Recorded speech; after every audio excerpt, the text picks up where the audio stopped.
Facebook sucks. Oh. Oh. What's going on? Crazy kids. We're live. Are But we? let's do this. Awesome.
Welcome to our beautiful audience tonight. Hello, gentle guys. How are you? Good. It's the comedy of errors day. Must be this full moon energy, I think, has just sent us all around the twist. Just a little. Oh dear, how cool is that? We've got beautiful people that have come to say hello. Hi Cindy, hi Amanda. I'm like, oh my god. Between people getting stuck in the garden and Put in some lettuce. oh, good work. Hi Sam. You did say lettuce. Well, lettuce is like a 6 to 8 week turnaround, so you've got to always be feeding it and keep. Yeah. So I don't pay for lettuce anymore. Love it. Awesome. We'll have to put some of that in our new tubs that I've got now. Yeah, just load them up. Along with my potatoes and my pumpkins. Hi Mila. Yeah. Growing healthy Mila. food.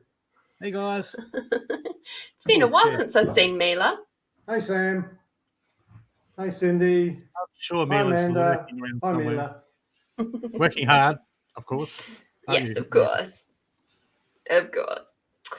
Alrighty, so we're here on Tasty Tuesdays for two guys and a girl, and we're here to talk about things from both the conscious masculine and the conscious feminine point of view. So today we're actually going to be talking about relationship roles. Now, of course, relationship just means the distance between two objects.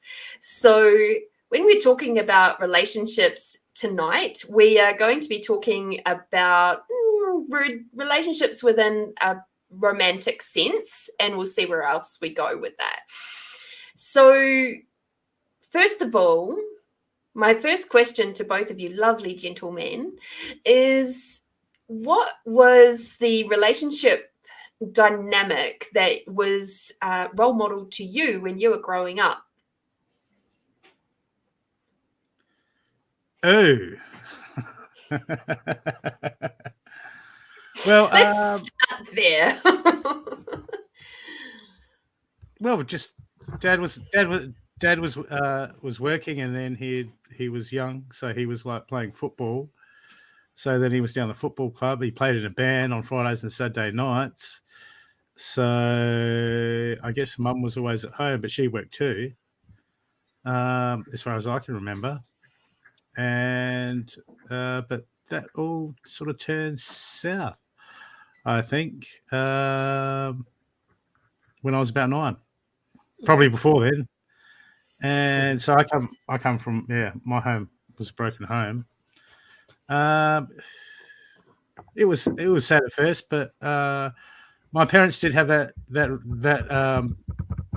friendship where they weren't, always, if they were fighting, never did it in front of us kids, very rarely. And then they kept it extremely civilized after they split up. So it was broken home, but it wasn't traumatic. I didn't have any hassles there. But yeah, that's basically what happened when I grew up. Mm-hmm. But yeah. And similar, my mum worked as well, so it wasn't what people may call traditional, where the man went out and worked and she stayed home, and did that sort of role. No, she worked, but it was those times, we didn't have a lot of money. Dad was a council worker, which wasn't huge money, not like it is now, I believe, but no, and so we didn't grow up in a traditional role. So I was the youngest of three boys. So we were, we did a lot of things, and especially when I think even still going to primary school. Like if Mum was working, I'd have to come home from school and get the fire going, get vegetables, peel chopped vegetables, get them in the pot, get them cooking, things like that. So I learned at a fairly young age, things like doing the dishes and all that sort of stuff. There was no real traditional role. Even things like vacuuming carpet, they usually wouldn't spoon to get me to do it though, but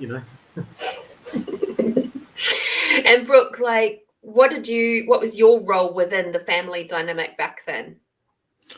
Well, I'd cook. Dad did most of the cooking, so I took over when I was.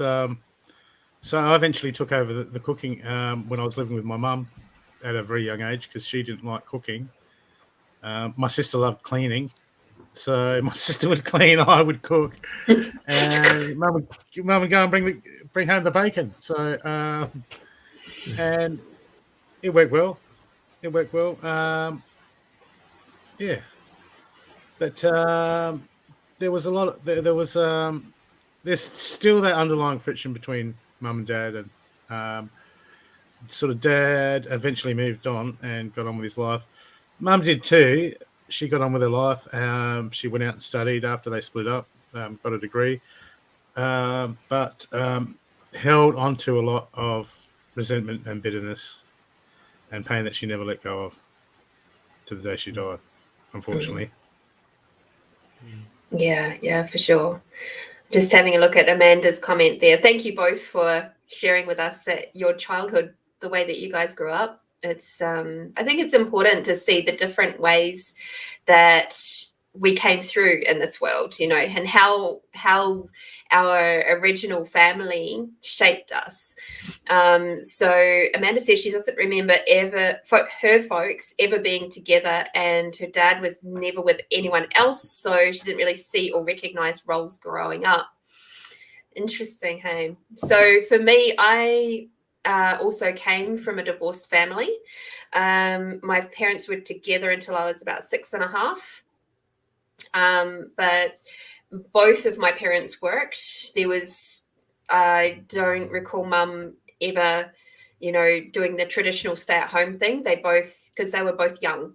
Mum was 19 when she had me, and Dad was 21. So, and they were just sort of starting out in their lives, and they were just like, we have to work. We've got to bring in the money to be able to support, each other and this family. And so that's what they did. And they, they ended up starting up a plastering business, where they came in and did the first the fixing of the plasterboard on the walls and all the plastering and the sanding, getting it up to paint finish. And they did that as contractors for several years, until I don't know what happened there, to be honest. I don't know how. I know that they brought in other people for staff from time to time, but I don't know what happened. And then my dad was my mum did do a lot of the cooking. My Dad tended to work in either the garden or the workshop doing mechanical type stuff. He was an engineer when he was in the Navy. So, Yep. he did that. And so I saw that, but he never really told me I couldn't do any of those things. He was quite happy to show me the tools if I asked him and things like that. But when it came to discipline, definitely Dad was the massive disciplinarian. He was the one that would, wash our mouths out with soap. The iron fist. and he used the cane on just me because I was dumb enough to take the punishment for my brother. Fucking people pleaser. And Mum was a lot more soft in that regard. Yep. She didn't really want to use punishment or anything, So, and then when they split up, Mum just had to step up and take up both roles, and she leaned very heavily on her parents to help out as well. So I grew up more so from the age 6.5 with them being my parental roles moving forward. And to be honest, that wasn't a great example because it was a relationship role where my grandmother didn't really respect my grandfather and his skills, and just treated him a little bit poorly. So, and that my mum still to this day, but like your mum, Brooke, still has that resentment and bitterness towards my dad. Even though my dad's long time ago dead, so she still has that floating around in her world. It was quite, later on in my mum's life, I tried talking to her about it, and especially when I become awakened and aware, I tried talking to Mum, like, why are you still? She's like, no, I've forgiven him, and I said, I can hear it in the conversation you're having at all, and it's just, it just creates so much friction and resistance and limitation, and watching Mum, some of those things Mum projecting onto her relationships after that, it was it was hard to watch as a kid, but eventually you learn. But I was thankful for my parents in a lot of ways, not in a good sense or not in a bad sense, without a judgment, but there was a lot of relational examples of what not to do. My upbringing was peaceful. There was never any violence at home or anything like that.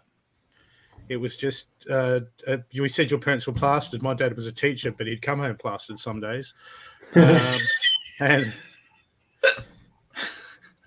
it was just the culture, the Australian culture. He'd, go to the football club, he'd play in a band and all that. So that caused a bit of friction. But but they were generally good. They looked after us kids, and they as far as I was concerned, they did the right thing. And apart from their struggles together, I thought they did well.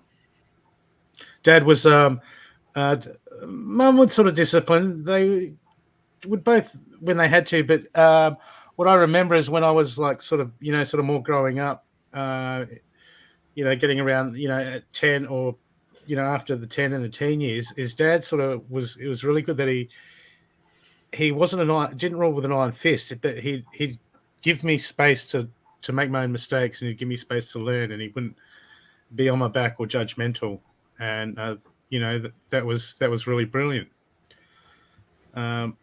Well, my mother tells me that when I was younger, he had a lot of demands on me, and I'm like, yeah, I can't remember, whatever. Oh dear. I know for me, growing up, because Mum, it was basically I was the eldest. And so when it came to the home after 6.5, 7 years old, I was pushed very quickly into that role of looking after the family. I was certainly way more probably aware of it than a lot of other 7-year-olds because of who I be as an empathic person. And I just wanted to make sure that my mum was happy and okay. And what I didn't know then, but I know now, is that she was actually in high depression at the time. It was the mid-'80s. We just weren't in that space of talking even about depression back then. We didn't even really know it existed, you know. So she was definitely in depression around the relationship ending, around, you know, when she had my second brother. It was all around that same time. So no doubt it would have been wiped off as being baby blues. It's all right, she'll just get over it. But it really didn't. She didn't. I don't think she really moved it on until maybe probably when my baby brother was maybe about 3 or 4. And then she started, when she started to feel like she could get her life back a little bit, and he was sort of looking at going into childcare and primary school and stuff like that, then she started to feel better within herself, you know, because she was able to go out and get a job and start doing training and things like that. So she was much happier then. But yeah, for a long time, I was the person that knew everything that was in the cupboards. I was the walking shopping list. I was the one that did all the fucking washing and the hanging up and the ironing. And I was a real little housemaid, you know, for a long time. Yep. So, yeah. I remember when I was 11, Mum was working. I was living with my mum and my sister. And Mum, I thought I was in trouble. Mum just come home one day and she said, come with me, and went into the laundry, laundry floor where us kids graciously just dump our clothes when we're told. And she picked it up, she put it in the washing machine, put a scoop of detergent in, slammed it, turned around, he said, that's how you use it. Okay, this washing machine, wash your own clothes. And I was like, oh God, I thought I did something wrong. But she was a working mother. She worked hard, so that was fine. That was fine. Yeah. You got to pull your own weight. I live with friends of mine that were living in my house, and they had like 4 or 5, I think 5 kids. And they would just, you know, once the kids reached a certain age of about, I think it was 4 or 5. Stop tapping. Whoever's tapping, stop tapping. Once they went to school, once they were 5 years old and went to school, they were part of the cleaning process, because otherwise she would just have mountains of washing and that, and it was all like all hands on deck, you know, cleaning the whole kitchen. The kids would be in doing the whole kitchen after she'd do all the cooking, and the kids would be in there, all the kids different ages, doing the dishes, arguing about it and making it 2 or 3 times as long as they had to be, but nonetheless they would do the routines and they'd do the dishes, and it was good to see that you know, you gotta get your kids to get proactive in the housework, because you know, you see these you put so much strain when you've got these parents that do absolutely everything for the kids, and then they go into a relationship in their later life and they like expect their wife or their partner to clean the whole house and do all the cooking and do all their it's just ridiculous. Mm-hmm. It's just absolutely ridiculous. And you're not doing anyone favors by doing everything for them anyway. Actually doing them a disservice. But yeah. Yeah, what's your thoughts? Yeah, I agree totally. From someone who was made to, and quite often forcibly, to do dishes and cooking. And like I said, when Mum was working, and you know, if tea wasn't on cooking when she got home, there was hell to pay, and Mum was the enforcer. The amount of wooden spoons and things she'd break on us boys. But if Dad got involved, then you knew you're in the shit. Like for Dad to step in and give us a whack, then you knew you'd pushed it too far. But it's life skills, and I agree with Brooke 150,000%. You know, being able to prepare basic food, do dishes, just do your own washing, look after yourself. It's not a gender specific role. It's a living role, and yeah, and I've seen, you know, even when I was in the army, you'd see kids come in that had come straight from home, from school, and they just had no idea. And all of a sudden they had to think and work for themselves and motivate themselves. Whereas I had that life experience, plus, done my apprenticeship and lived on my own. I moved out of home when I was 15. I got a job and left home, which was good because I needed money to buy cigarettes and alcohol and beer at 15. So good country. Good was old school Australia, eh? Yeah. That's country living back in the 80s. Right, yeah. And the 90s and the 2000s. And the same like Brooke, mum and dad both worked, and dad wasn't there that often because when he got home from work, then he'd go feed all the animals, he'd be in the garden. He wouldn't come in till dinner time, and then by that time, he's like me now. He'd be in the chair watching TV, snoozing. So, but, yeah, I've no regrets at all, even though I remember mum caught me smoking. I think I was 13. And she chased me with this wooden cane she had. And by the time I got away from her and run off, I reckon I had about 7 or 8 welts on my arms and legs where she was just hooking into me. And I had those welts for about 3 days. Yeah. Now she'd be in jail for child abuse. So, yeah. She hates. Yeah, you had half a pack when she started chasing you. You only had a pack by the time she caught you. Well, I was down the back shed. That's where I was smoking. And I was down the back shed and she cornered me. And said by the time I could get away from her, she got me 7 or 8 times with the cane. So, yeah. And the cane was a beauty. It was, and because the cane's flexible, so it had that extra little bit of douche when it hit you. Mm-hmm. Yeah, so I got the cane once. That was enough. I was the youngest of 3 boys, so I had 2 older brothers to influence me in bad ways, and there were some beatings going on. Oh, you loved it. But we were little shits, or not little shits. We were free spirited. Exactly. Yeah, we ended up with the 100 monkey effect from me getting caned once. So that's the 100 monkey effect. For those of you who don't know, is that you have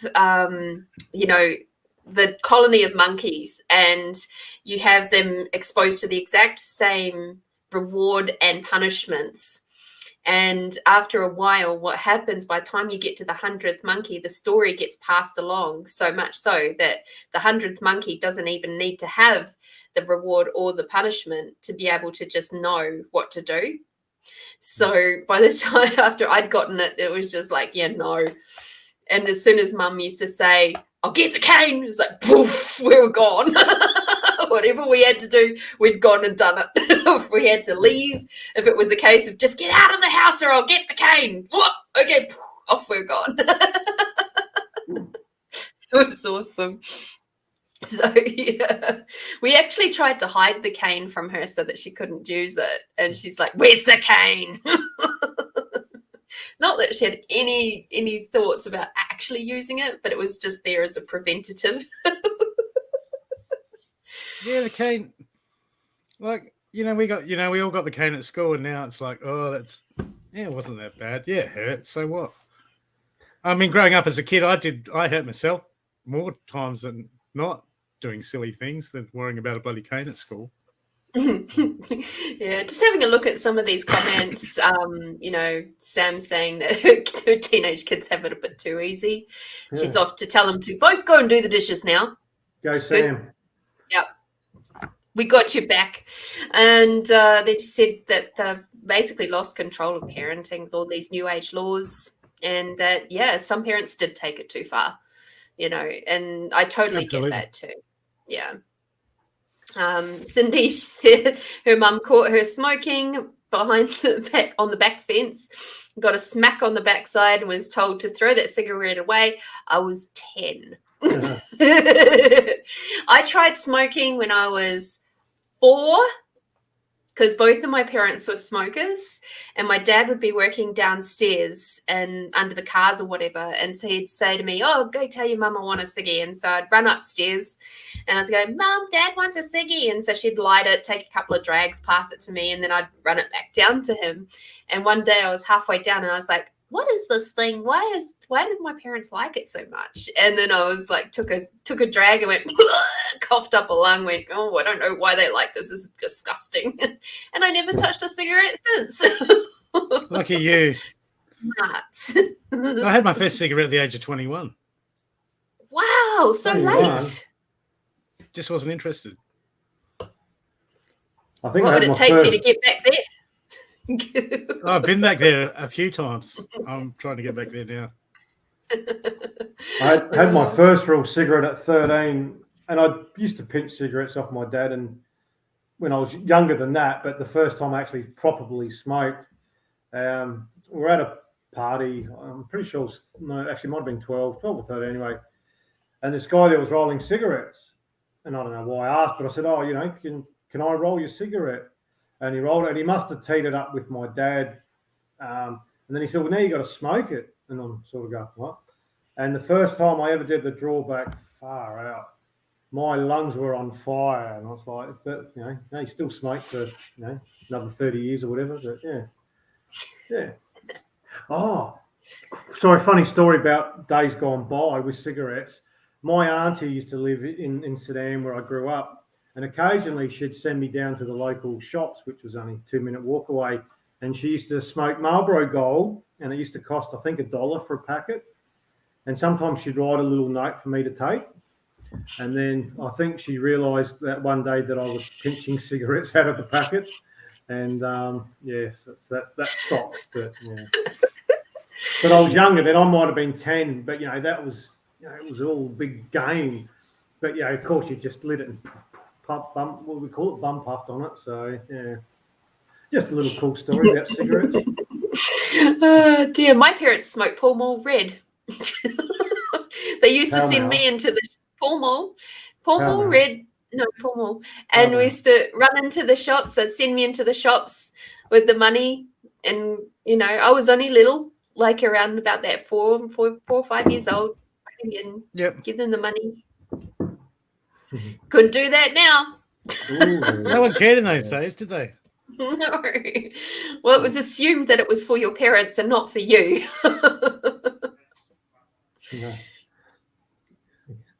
Go, Amanda. Oh, goodness. She's pinching butts from her dad's ashtray at 11. Started buying her own at 13. Oh, Lordy. Oh, I remember the days as a teenager, and you'd have no money, all the shops were shut, and you'd be going through it's disgusting, I know, but you'd be going through your ashtray, getting all the tobacco left out of the butts and rolling and smoking. But, Choke smoke. Things we used to do. Oh, dear. Anyway, back into our actual topic of conversation. Oh, the wanderings down memory lane. So, in a conscious relationship these days, like, how do you feel perhaps that your viewpoints have shifted in regards to the roles within relationships, like romantic relationships and that sort of thing, as to what perhaps you saw from your parents? Well, for me, like I said, in growing up, yes, mum did the cooking. When us, like during the week school, with us kids would get the basic veggies on. Mum's a good cook, good German background, so she had the really good old German cooking books and lovely sweet treats. But yeah, there was no, because we were forced to do dishes and make our beds and do things like that. So for me, I've never grown up that was your role. That was the female's role, that was the male's role. And nor should it be. Like I said, it's basic life skills, isn't it? Being able to do the basic things. Yeah. I saw a lot of projection of insecurities. I noticed that in my parents, I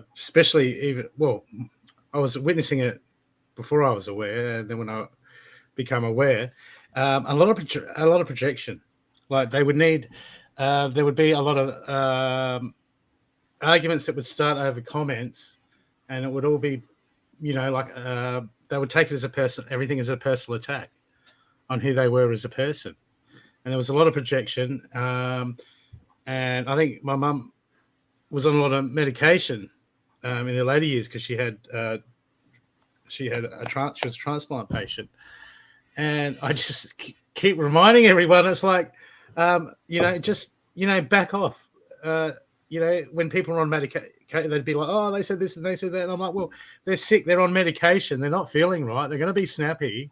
Why does everyone have to take everything so personally and take it to like, don't say that about me. How dare you? Rah, rah, rah. And there was just too much of that. And even now I look around and I see people just in normal life, just that projection and getting offended, insecurities, and just all that baggage, that unresolved stuff that they carry just keeps coming up, and I don't know why some people bother. I mean, I know why some people bother but do you know what I mean? It just seems very. There's just without someone that's doing the self work, it's just not too much resistance. And over silly stuff, just over stuff that is, at the end of the day, is just not even worth worrying about. And I just seen so much of that.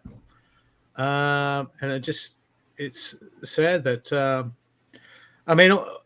there's so much of that stuff, and people are like, oh, everyone has baggage. Well, there's a lot of people the people that do the work have got fuck all baggage because they deal with their own issues. And then they don't have to project their insecurities, or they don't need to be, is that the right word? External validation. Yeah, they don't need that validation to identify with who they are. And I just see that everywhere in life at the moment, and especially in relationships. And I witnessed that, and with my own parents and their partners, it was just like, why? I mean, I even went through that myself in my relationships and my marriage. I was doing the same thing. I didn't know any better. It was ridiculous. Yeah. God knows how it lasted as long as it did. Yeah, I know. For me, I saw some really interesting, because being a kid of a single mum, I looked to everybody else's parents, even my grandparents, and for examples of what does it mean to have, a marriage? What does it mean to, like, what does that look like? What does it mean to have a mum and a dad? What is it? How do they interact with each other? And, looking back now, I can certainly see how there was a friend of mine whose mum and dad just seemed to love each other so much.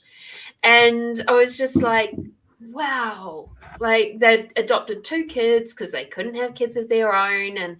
And they just seemed to do really well as a couple. And I was just like going, gosh, you guys are cool. And I wonder how we could make that work, Matt, is that you tapping or Brooke? I'm not moving. That was me. Yeah, stop doing that, please. I'm a happy little tapper. I don't have to play with my mic. Show me your hands. And then there was people like my grandparents, where there was just a lot of that. Bearing in mind, my grandparents are only like 40 years older than me, so they were young grandparents as well. And there was the dynamic with them was that my grandmother was full of like resentment and anger towards my granddad. And then there was a lot of space of obligation on his behalf to stay there. So that was what I saw from them. And they would niggle at each other. They would argue. She would devalue him. She would belittle him. And I was like, that's not cool. I don't really want to have that particular relationship either. And then I'd look at my mum and go, well, I don't really wish to be an angry, bitter, spiteful old woman like her either. So like Brooke said, they showed that particular group of family members certainly showed me what it was like to not, like, they showed me what not to do. Then in my first marriage, I slipped into the typical kind of like a 1950s style in that I did everything though, but I took over like really massively in the home, and I did everything from the dishes to the cooking to the mowing the lawns to taking out the rubbish bins to everything. And then I would get bitter, spiteful, and angry because he wasn't doing anything because I wouldn't let him. He probably had a lot of quality time watching sports on TV. Movies. He was a movie buff, absolutely loved movies, and he was a musician as well. So he would spend a lot of time playing his music or watching movies. Those was the two things that he loved. And so I enabled that, you know. Yep. Well, you know, some people don't like doing certain things. I remember when I was married, we had a really good setup for the house. We just sat down. She didn't like cooking, and I always cook, so I didn't mind. The kitchen was mine, so I'd cook. I'd do all the dishes. I'd do all of that, but I'd barter. We bartered the whole house, and we sat down. Okay, that's your room. I said, look, if I'm doing all the cooking and doing all the dishes, you're doing all the washing, and the washing on the line and putting it away. And then I took the toilet. She took, and the bathroom. We'd have a couple of. She had to do the bedroom, and then we'd both do the lounge room. But we divided up all the different rooms and all the jobs. We just sort of like had it sat down and had a trade off. Sometimes we'd help each other. We weren't anal about it, but the main things, and that actually worked pretty good. To go, okay, let's sit down and let's divide jobs. And we'd barter. And once we got it set down, it sort of worked. It worked fine. So there wasn't that one person was doing this and one person was doing that. You get on their and it worked. It worked fine.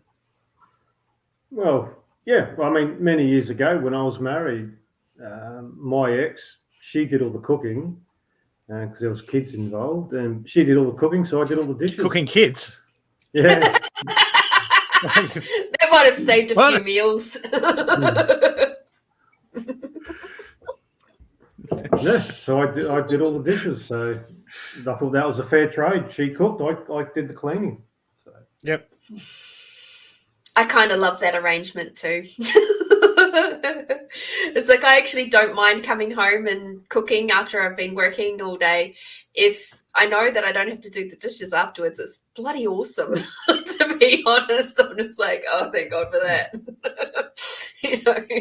So I appreciate that he already, like Matt, already has that system in place in his head. I was just going to say, all those people that don't like cooking and they find themselves eating the wrong thing, the trick is to cook your dinner before you get hungry, not wait till you get hungry and go, oh, what do I got to eat now? I'm starving. What's in the pre-plan, people? Pre-plan. Pre-plan. That's a very, very good idea. Oh, dear. So, hi, Angelita. Just sending out a couple of shout-outs. Hi, Lynn. Hey, Lynn. And Angelita is absolutely shocked. Brooke, you were married? Yeah, I've been married. Wait, what? And divorced. Yep. Me too, funnily enough, twice. Why is that so shocking? I don't know. Oh, dear. And hi, Alison. Yeah, I actually don't mind cooking. I enjoy cooking for more than just me. I don't actually enjoy cooking just for me. I enjoy cooking for others as well. It's like, but for us, we also do things like when I cook, I'll always cook that bit more so that I can have one portion or maybe two portions that I put away into the freezer so that on those days when I've had a really long day, I can just grab one of those out of the freezer and chuck it through the microwave or whatever. Bloody awesome way to do it. Yep. Baking. Oh, I'd love to get back into baking, to be honest, too. But the problem with baking is that you end up eating it. Well, I baked today, but I Did baked you? falafel. But you didn't eat it? I had a taste a bit, and I made some homemade hummus. Mm. And some falafel. Ah, that's not really baking. Well, I bake the falafel because it's traditionally deep fried, Oh dear. and I don't deep fry anything. I used to love making hummus years ago, but I ate so much of it, I just got sick of it, and then haven't done it for years. Oh dear. We could have a whole conversation, a whole podcast on food. Yeah. Do you eat meat, Matthew? Yes. Well, there you go. Because when you go vegetarian or vegan, hummus is a food group of its own, and you can't get sick of it. I love hummus, but I just ate so much of it. It was, and I'd cut up cucumber slices and carrot and capsicum and dip that in the hummus. I loved eating that. So now it's coming summertime. Yep. Only goes for about 1.5 kilos a week, like clockwork. Love it. Oh, that's a lot of hummus. Oh yeah. Oh dear. So we sort of touched on this a little bit already.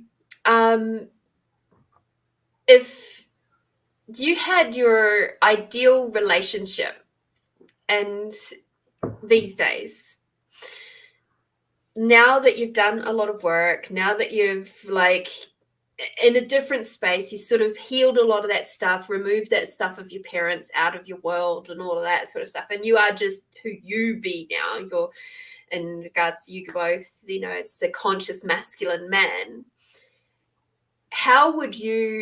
What would your ideal relationship roles be look like these days? Well, before it just seemed so codependent, a traditional relationship. And at the moment, I mean, I'm still trying to work out who I am. I'm still trying to, do the self-work. I'm still trying to evolve. So for one thing, I need to be someone who's very conscious of doing that work themselves, because even as you know what it's like when you start doing the self-work, certain people that you used to resonate with, you'll overtake them because you'll rise in consciousness, or you'll shed all that stuff. So I can't just go out and date anyone. That just won't work, because I'll be like, one day it'll be like all good, and then 6 months, a year down the track, I've done a heap of work, they haven't. I'm like, well, I just don't resonate with you. I just don't click with you anymore. So it's not that. It's just hard. I mean, I'm at the moment, I'm not looking. I'm not looking. Something comes up, if I meet someone like that, brilliant. That's so you're awesome. secretly looking. You're just putting out there that you're not looking. Yeah, that's it. Damn straight. But it's like that. What do you mean looking? You can't just, it's more complicated. It's more complicated. I mean, people are like, oh, I just want my twin flame. I want a soulmate. And I mean, I went through that. I outgrew that need. I outgrew that neediness. I outgrew that neediness as I started developing myself, that I have to have someone to complete me. And I need someone who's in the same boat. So if I say, hey, look, I've got to go 2 weeks, I've got to go to the bush, and I've got to go and do some, seeking and meditation, then I go, what are you going there? Are you going with anyone? You just can't, and, I want someone who, who they say, hey, look, I'm going to Melbourne to visit some friends tomorrow. And I'll be like, do you need me to do anything while you're away or what? Or I'm busy, none of that. It's just a totally different ball game. I mean, before this is my other half, and when you evolve and you start knowing who you are, it's not your other half. It's someone. It's someone to create with. Someone to create with. It goes from being like this to being like this. So it goes from being so intermingled, that codependent, having to be a bridge. Like the bricks of a bridge, they rest on each other. And if one of those bricks falls, the rest of them fall, right? That's that codependency thing. And certainly with my first marriage, I was like that. I had wrapped myself completely in his world. So I didn't have any of me left. And I know that part of that was because he had borderline personality disorder. He was a narcissist with gaslighting tendencies. So great combo. And that's part of how he just quickly got that in there. But that's a part of the thing of that is like they isolate you and make you create your world so everything is based on them. The support network is based on them. You can't go home to your family because I've isolated you from your family. You can't talk to your friends because I've isolated you from your friends. And that was very much what happened for me. Yep. And I learned very, very much so after that relationship that I was never going to do that again. I was never going to be in that kind of relationship ever again. So then I became really rigid though after that. And I became like this. So it was like I would have people trying to help me and I'd be just like, no, I'm fucking fiercely independent. So I went way the other way. And, you know, that wasn't very helpful either. But it was required at the time. Well, with the code, you see when people interlock and they become that codependence. Well, as soon as you become codependent, what people don't realise is they start to become superficial and manipulative, inadvertently, because by like, oh, I don't want to offend them. Oh, look, I'm not worried about that. But if there's something that you can't speak your truth or it's eating you away, if you haven't got that totally 100% open, where you can say something that would in the normal world would go, oh, you can't say that, would offend, would offend someone, and then everyone it keeps tiptoeing around. You see, he's so many relationships, I've got to tiptoe around them. Okay, well, that's being fake, and then people wonder why they get 20 years down the track in a relationship, and it's like, I'm not, they're not resonating. There's just nothing there. It's because, you spent the last 20 years not telling the truth to each other. 60% of the time. It's like you wonder why you grow apart. And a very viable point for this day and age now, and this is why a lot of relationships are breaking up, is because the women are waking up. The divine feminine's waking up in them a lot more than the divine masculine in men. So women are heading down their spiritual, well, we're always on our spiritual part, but you know what I mean? They're changing their lives, they're waking up and growing their light. And so as they grow their energy, and if their partner is not doing the same, the gap widens in their light and their energy. And that's why there's so many relationships breaking up today. And we all, and there is no, like you said, there is no you complete me.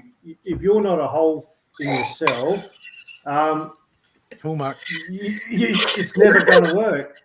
And Angelita's just made the comment, about, she's not ready, she's not complete. So, and that's fine, because if she met someone now, that relationship's not going to last, because it's just not going to last. She's not ready. But even then, when she became whole and in herself, so I got an insect flying around, and then her partner didn't, they're still going to create that energy gap, and energy doesn't lie. So.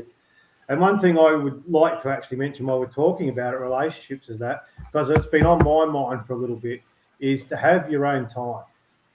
And I think, and because women do it all the time, women go off and they chat and they connect. Men don't do it enough, and I mean really connect. Not go down the pub and get pissed. Because I was going to say to Brooke what he's doing on the weekend, because I feel, and I'm really feeling that at the moment, I'm being totally honest, live on this podcast, that I need some time with just guys, with some like-minded men, and no women, nothing against women, obviously, I love women, but I just need some man time to actually spend some time with some guys, close. And we can just talk whatever we want without worrying about anything. And so, what are you doing Saturday, Brooke? I haven't thought that far ahead. I'll bring a cake. I'll bring a cake. And that's nothing against my lovely partner, Lorene. That's honouring me. That's how I'm feeling, and that's honouring me and how I'm feeling about life. And there'll be times that I'll want to go off and do things on my own. Like Lorene knows, I want to go back and walk the Camino in Spain for the 3rd time. You know, so that's going to be 7-8 weeks. I'll be off, and I'll be happy as a pig and poo, because that feeds my soul. It's doing something that I love to do, and is good for myself, my higher self, and yeah, that's my two people, cents especially blokes, but everyone, they lose themselves in the rat race, just keeping busy, chasing that carrot on a stick, you know, chasing the money, making sure everything's done, I mean, you know what it's like when you come home. There's always 100,000 things to do. There's always 100 jobs that you haven't got to, and people, they're like, if you don't keep up, if we don't keep up with everything, you know, and there's no time to find oneself. That's the whole system now, isn't it? It doesn't give anyone time to find themselves, and it just puts extra pressure on all relationships all over the board. I mean, things are changing. There are more men waking up, and we need more masculine men coming into their own power and, you know, spiritual, whatever. But, you know, society's still programmed. You know, I love my sport, but I've grown away from that macho man. You had to, you know, blah, blah, blah. But it's still a big factor in society is that peer pressure on men. And, yeah. And that may be the same for women. I don't know. I'm not a woman. But coming from a male's point of view, and from people I know, even from my work, there's still a bit of that. There's still a lot of that macho manliness you have to be. You know, I mean, I consider myself quite manly and masculine, but I love a good cry, and I love getting in touch with my inner child and my feminine side, my creative side. As Lorene will tell you, know, I love getting and doing my pictures and things like that. That's, yeah. But I'm safe enough in my divine masculine to embrace my divine feminine. And I embrace my divine masculine a little bit too much. But I had to for a really long time as well, because that was my coping mechanism, was to be in my masculine energies, you know, and that was very much how I grew up, was seeing and my mum being in her masculine, because she had to. She was a solo mum of 3 kids, and, you know, my dad wasn't even a part of that picture at all. And so she didn't have his support. She didn't have him to, like, you know, chuck the kids off to on the weekends, every second weekend or whatever. She literally did the whole fucking lot on her own. And so she had to be really, really super strong. And my grandmother had the same energy to it. And I grew up in a farming area where I saw a lot of women who were very much in their masculine. They just did shit for themselves. They didn't wait for a guy to come along and help them out, because if they could do it themselves, they fucking all did. And so that's how I grew up. And that's what I thought was normal for a really long time. And it wasn't until the last couple of years where, thanks to, you know, probably a bit of COVID, but a bit of just divine timing as such, that I realized, hang on a minute, there's something really out of balance within me. And I noticed that there was a little bit of narcissistic stuff that had come through in that relationship that I was in at that time. And I was just like, why is that there? And I realized a big part of it was because I was sitting out of balance. And so when I brought myself back into balance and brought up that feminine aspect of me, him and I definitely did not resonate anymore, because he was still not even sitting in very conscious masculine energy. And I had upgraded massively by bringing my masculine and feminine into balance, and actually tweaking my feminine just that little bit higher, which was a massive adjustment for me.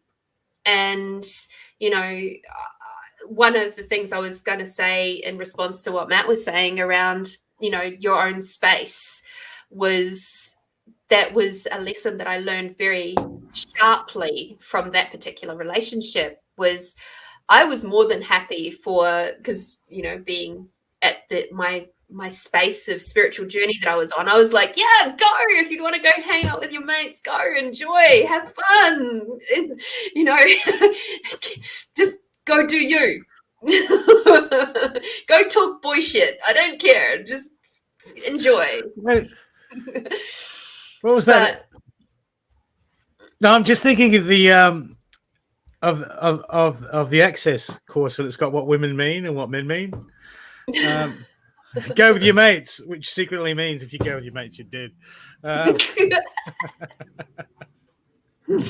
no, for sure. I was just like, I realized it's really important for, after having obviously that first marriage where I was so entrenched in his life, that it was really important to me to have both of us be able to do that, to go off and have our own friends and have some mutual friends for sure.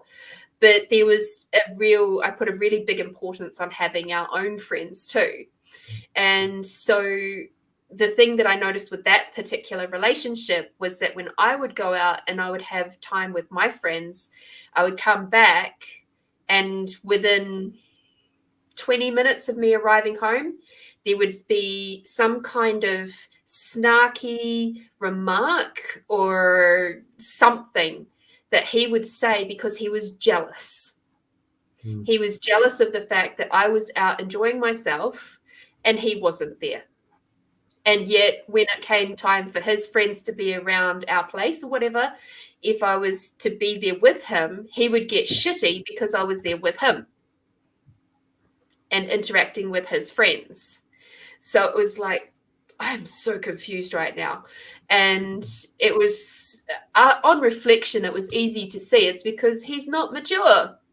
He can't handle the fact that, you know, his person, the person that he's choosing to be with is actually quite happy for him to be an independent being and also expects him to be that with me, you know?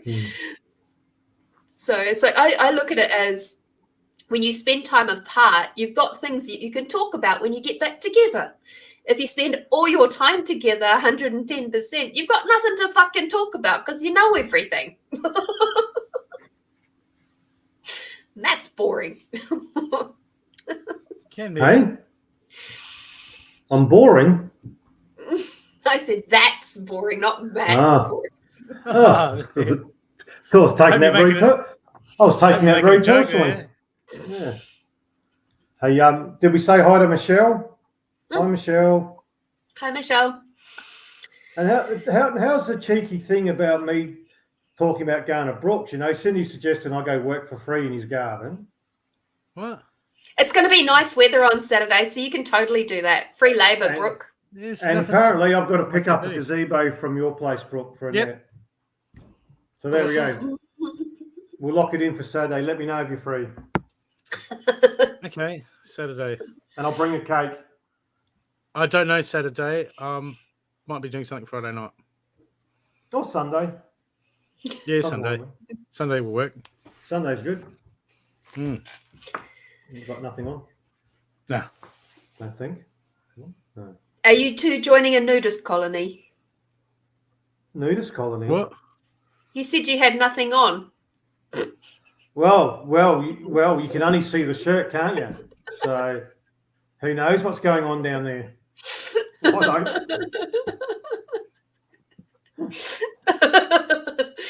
Okay, for my next question, there's an awesome little term that was coined in Access Consciousness, and it's called creationship. So I would like to know, what are your guys' thoughts about the term creationship and what that means to you? Teamwork. Building something together. So a relationship. Creationship. I think in any relationship, it's give and take. It's you know, we're all different, so you got to have that flexibility, that good and bad, and understand that sometimes we're a bit tired and grumpy, or you know, or something's going on. You know, we're not always perfect. It's not always, was it rainbows and unicorns and fairy farts. and fairy farts, whatever Brooke's song is. So you've got to have that understanding that you're going to have those moments, because we are still human. No one's perfect. Well, we're all perfect in our own way, but you know what I mean? You're going to have that moments. If your energy's a bit off for whatever reason, then you're going to be. And then 5 minutes later, bang, a couple of deep breaths and your energy shifts, and how you were thinking 5 minutes ago is no longer relevant. So it's having that flexibility and understanding that, we are different people from 5 minutes to the next minute, and just being aware that, don't take it personally. Don't take what anyone else says or does personally, because it's their shit. And I know, and I'm always picking myself up on it, but learning from it. It's all about growth and learning. There's no right or wrongs. There's no mistakes. It's only an opportunity for growth. And if you don't get it, well, guess what? You're going to keep getting that lesson and keep getting that repetitiveness. So yeah, for me, it's simple. I'm not saying it's easy, but it's simple. It's give and take and understanding that, because we're always different. We're always, and we do have a fundamental difference between male and female. The way we think, logical, emotional, and all those sorts of things. So it's just being aware of it and working with it. If that person's worth it, if the energy's right, well, then you work on it and you learn to give and take, and sometimes you've got to say, well, fuck, let that shit go and let it go. Yeah, well, working together, it's one way to find out what people truly think of each other when they, especially in a relationship, if they've got any insecurities or anything like that. That'll, when they're trying to create something together, if they're working on a project, or regardless of what if it's a business or if it's something together, like, I mean, if a bloke, if people are going to get married and they can't plan the wedding together, that should be a warning sign. That should be a warning sign right there. Yes. But usually the girl takes over, and the bloke's like, yeah, not a problem. Anything you want, not a problem. I'm going to my mates. But yeah, you do see things. You do see things when things get under pressure or things get frustrating. When there's always those points when you're working on something, when that resistance comes in, you soon see what's happened in the relationship. I think one of the best ways to test a relationship as to how it's going to work is go camping and see what you're like putting a tent up together. Because my goodness. Or like, swag. You can put a tent up, I'll go collect firewood. I hate putting up bloody tents. But it's like, I notice a difference between like how Matt and I work together versus how like the last relationship worked. Even with Matt, I feel comfortable enough to admit when I'm wrong. I feel like we can actually speak about the options of how to do something. Like even when we were last putting up the marquee, because it'd been a little bit since I'd helped him with it, with setting up of it, and I'd forgotten a couple of little steps, and Matt was like, oh, I think we've got to do that first. And so we sort of did it one way, and then we went, oh yeah, that's absolutely correct. You were totally right there. And I always say credit where credit's due. But I certainly know that in previous relationships where my thoughts, my ideas have not been respected at all. And that's been very difficult for me to have that in my world, because then it becomes how much of my thoughts and ideas don't matter to that person at all. How much of my love doesn't matter to that person at all, because my words don't matter. So then I end up in that space of like eggshells, because it's like any time I say something, they're going to take it as an attack. They're going to take it as, an assault on their personality or whatever. And it's like, no, we're just having a fucking discussion about how to do something. This isn't a personal attack on you as a as a person. It's like we're just discussing the options here. And then, you're forced to cater to them, and you've entered into the superficial realm. It's like what's the point? But I think a lot of people just don't even realize what they're doing half the time. We're never, I mean, you would have known in your walks and your awareness, you're doing the self work. This is stuff that should be taught from a young age. Yeah. And then we wouldn't have these problems in societies that everyone has. There would virtually be no crime. Because people wouldn't have issues, because everything would be sorted. You'd be able to. It's just, my God, the human race. What are we doing? What are you doing, people? I know. And it's so easy to get. Even I sometimes sit there and I just fucking go, "What's going on? Where are we heading?" There's different stories. Ascending to the fifth dimension and all this stuff, and what's going to happen with Mother Earth and everything. But when you're driving through the city and spending time in the cities, and it's not even the cities, but I'm guilty of it myself, but you go to the shopping centre and people aren't even looking where they're going. They're just glued to their phone. And I don't know what's going to wake them out of it. It might have to be something pretty horrific. I hope not, but what's going to wake society up, or is it ever going to wake up? Is it just going to keep going?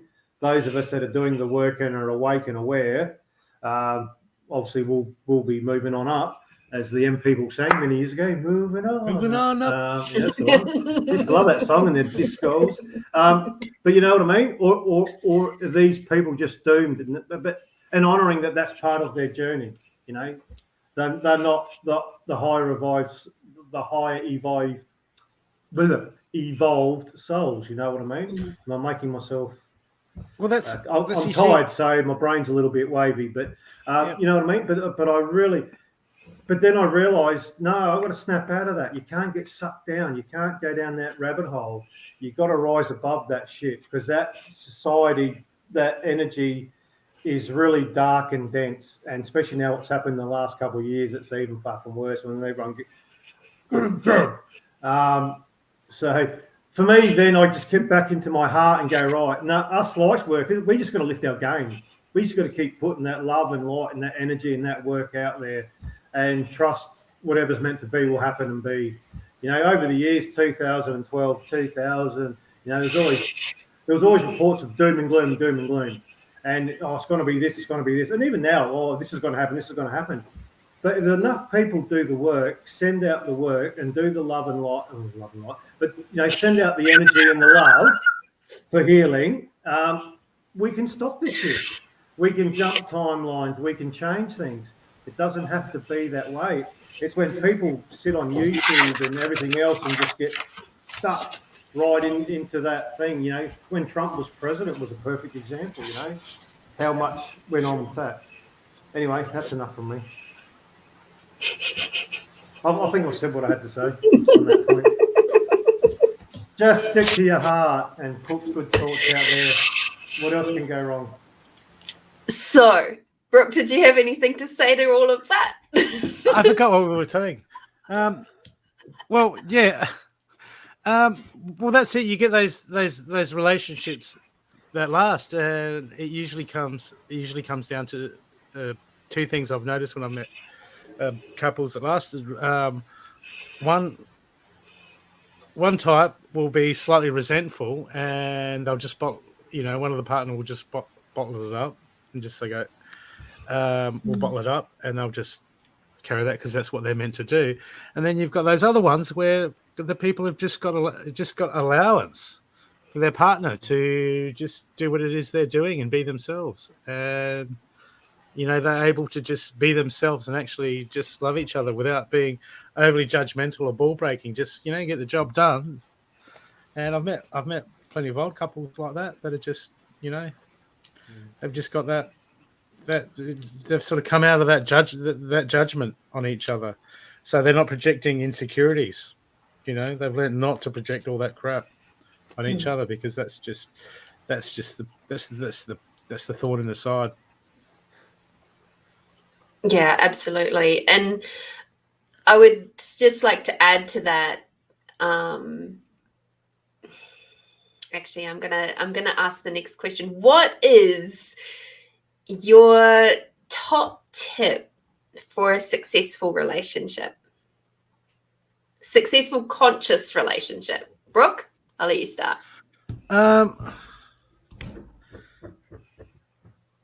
Know yourself and work on yourself. And know who you are. Actually, would be to actually, one of the main things in evolution is to get out of self-judgment. Everything starts there. Cool. I like it. Matt? Yeah, similar, same vein, because I've been guilty of this in many relationships.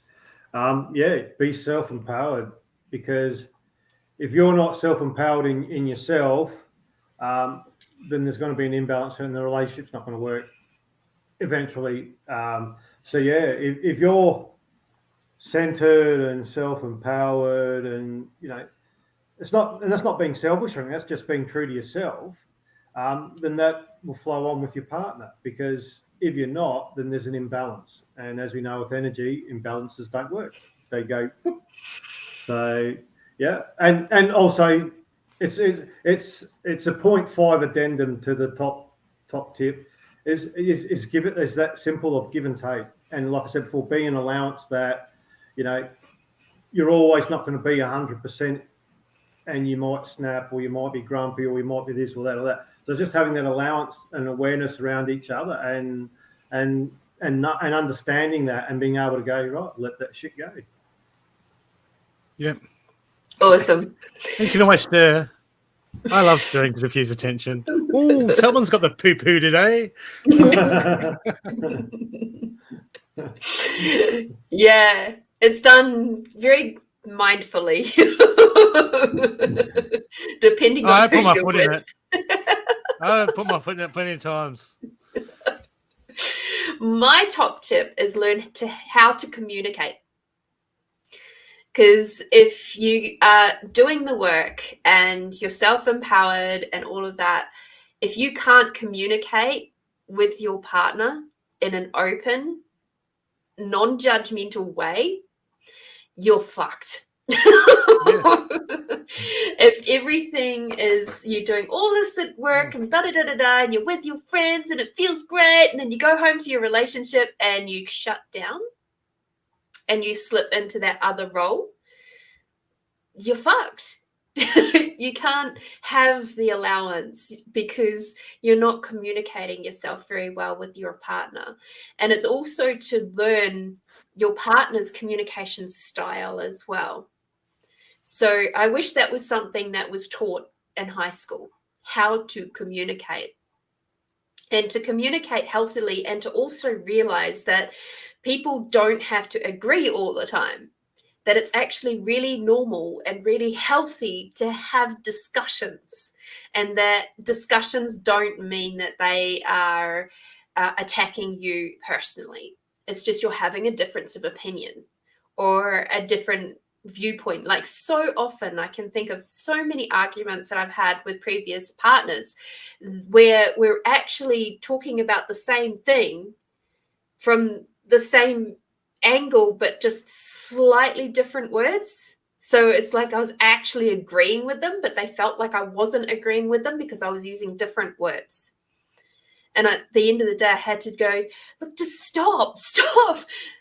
I agree with you. It's like, stop arguing with me about it. It's okay. I actually agree with you, and it's all because they are seeing any resistance or any slight difference as being an attack. Yep. And then the walls go up. Yeah. And they fail to communicate. Yeah. And then the earplugs go in, and then it's like, la, la, la, la, la, So do you now just in most conversations with, that's an interesting point of view. Do you know what? Hardly ever do I say that, I don't think. I don't think I really say that too terribly much. I'm getting the big eye roll. Twice a day isn't too much. No. But yeah, that would be my top tip, is to learn how to communicate. And something I learned, I saw in an interview with this old couple. They were in their hundreds, and oh, bye. They were in their hundreds, and they were asked, they'd been in married for like 80 odd years or something, and they were like, how did you make it last for so long? And they were still so loving with each other. They were cuddling and on the couch, and they would like sneak each other little kisses every now and then, and it was just the sweetest thing ever. And they said, number one, have a really good sense of humor, and number two, have a really good forgetter. And it was like, what do you mean by having a good forgetter? And the gentleman was like, forget everything, because except for the most important stuff. But forget every argument you've had, forget every difference of opinion that you've ever had, because holding on to those things will never, ever help you in the long run. Oh, so we shouldn't be living in the past. Yeah. I remember that. Let it go. Let it go. Absolutely. Let that shit go. Yeah. Apparently, you need to smile more, Matt. Oh, do I? Oh. Smiling on the inside. Sorry, I'm just, sorry, people. I'm just very tired tonight. That's all. He's worked 10 hours today. I only worked a measly 5. But I still. So yes, that would be my top tip for a successful relationship, is to learn how to communicate and learn how to fight. Learn how to have arguments. Learn how to be able to see other people, like a situation from the other person's point of view. I think that would be really, really important. What did my dad say? He said the successful marriages is just 2 words. Yes, dear. Yes, dear. Yes, dear. Yes, dear. I'm sorry. Yes, dear. I don't necessarily agree with that. Oh, no. Yeah, exactly. Matthew said, I'm sorry first. That's taking it too far. Bro. Yeah. Just gave away your power. Bugger. Damn. Yeah. See, because with someone like me, if I had a person around me that said yes, dear all the time, I would get really bored. Really fast. And because sometimes I require that little bit of challenge to keep me interested. Yep. So, yeah. I'm a challenge. I mean, I've had that in relationships. Someone that was just it was just easy, but it would have got boring because we were just so much alike that we barely had to talk. We understood each other so well that we barely had to talk. 2 Virgos. Oh, wow. We just had all the same little quirks, a lot of the same similarities. So it was just relaxed and like on that point of view, but the conversation was. Can I just quickly jump in here?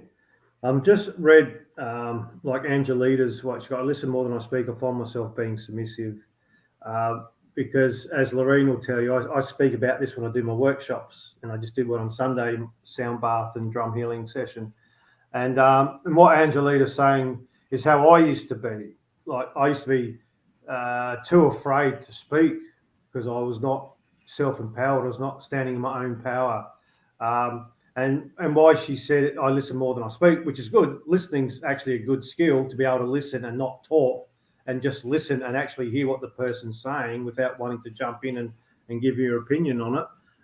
So that's a good skill to listen, but it's also because I talk about and teach people to use their voice to speak up, and for things like chanting for their own healing and growing spiritually and things like that. So yeah, I just saw Angelita had posted that, so I just wanted to make a quick comment on that. So yeah, and that's the thing, Angelita, you're only submissive because you're not standing in your own power, and you will.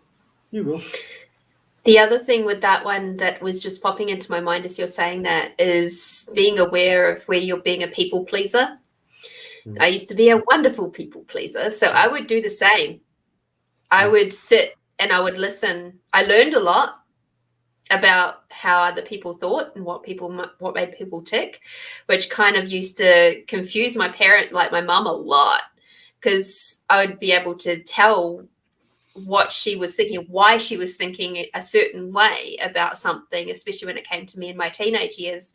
And she'd be like, I don't get how you know what I'm thinking about. It's like, well, I've been observing you. I've been watching you all these years, right? And working out how to make you happy.